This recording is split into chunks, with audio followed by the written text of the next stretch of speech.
السلام علیکم ورحمۃ اللہ وبرکاتہ۔ میں ہوں دادا ہومیوپیتھ ڈاکٹر محمد صدیق، اشال ہومیوپیتھ کلینک اکاڑا سے۔ آج کی ہماری ہومیوپیتھک ریمیڈی کا نام ہے ہائیڈراسٹس کینیڈینسس۔ یہ جسم کے اندر تمام رطوبات پر کام کرتی ہے۔ جب بیماری کی صورت میں رطوبات زردی مائل ہوں، لچھے دار ہوں اور تاردار ہوں اور متاثرہ جسم کے اندر علامات باقاعدہ ظاہر ہو جائیں، اس کی تمام نزلاوی رطوبات جو ہیں ان کی یہ کریکٹرسٹک سمٹم ہے کہ وہ زرد ہوں گی، تاردار ہوں گی، لچھے دار ہوں گی۔ خواہ وہ ناک سے نزلہ بہ رہا ہے، وامٹ ہو رہی منہ سے، بلغم نکل رہی ہے، آنکھوں سے آنسو نکل رہے ہیں، کان سے کوئی مادہ نکل رہا ہے، اسی طرح پیشاب ہو رہا ہے، اسی طرح پخانہ ہو رہا ہے، یا منی خارج ہو رہی ہے، یا عورتوں کے اندر لیکوریا ہے، ان کی مینسس کی ڈسٹربنس کے طور پر زردی مائل لچھے دار تاردار خون مینسس میں آئے تو یہی دعا ہے ہائیڈراسٹس کینیڈینسس۔ اور پھر اس کے بعد جو ہے ہائیڈراسٹس کینیڈینسس جو ہے یہ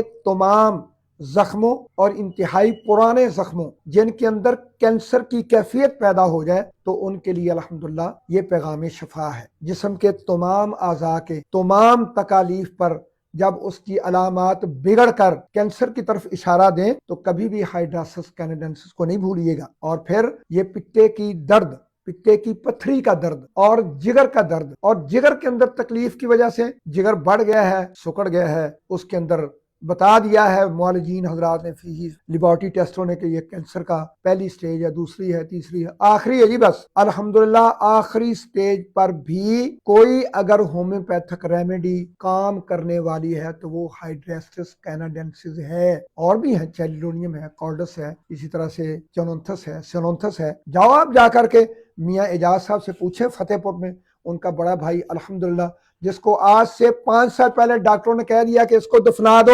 الحمدللہ آج بھی اپنی وہ بھینسوں گائیوں کو پٹھے ڈال رہا ہے، پیٹ اتنا پھول گیا، پانی بھر گیا، جگر سکڑ گیا، کینسر کی آخری سٹیج ہے۔ الحمدللہ جاؤ فتح پور میں اس کی زیارت کرو، الحمدللہ ہائیڈراسٹس کینیڈینسس اور دوسری ہومیوپیتھک کی دوائیوں سے الحمدللہ ٹھیک ہے۔ لہذا کسی جسم کے حصے کا کینسر ہے، کٹ ہے، کوئی جناب معاملہ سمجھ سے نہیں آ رہا، ہائیڈراسٹس کینیڈینسس کیو میں 30 میں 200 میں استعمال کریں، انشاءاللہ مکمل شفا یابی ہوگی۔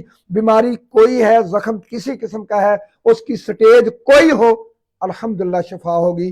یہ دعویٰ نہیں ہے، الحمدللہ یہ حقیقت ہے۔ السلام علیکم ورحمۃ اللہ۔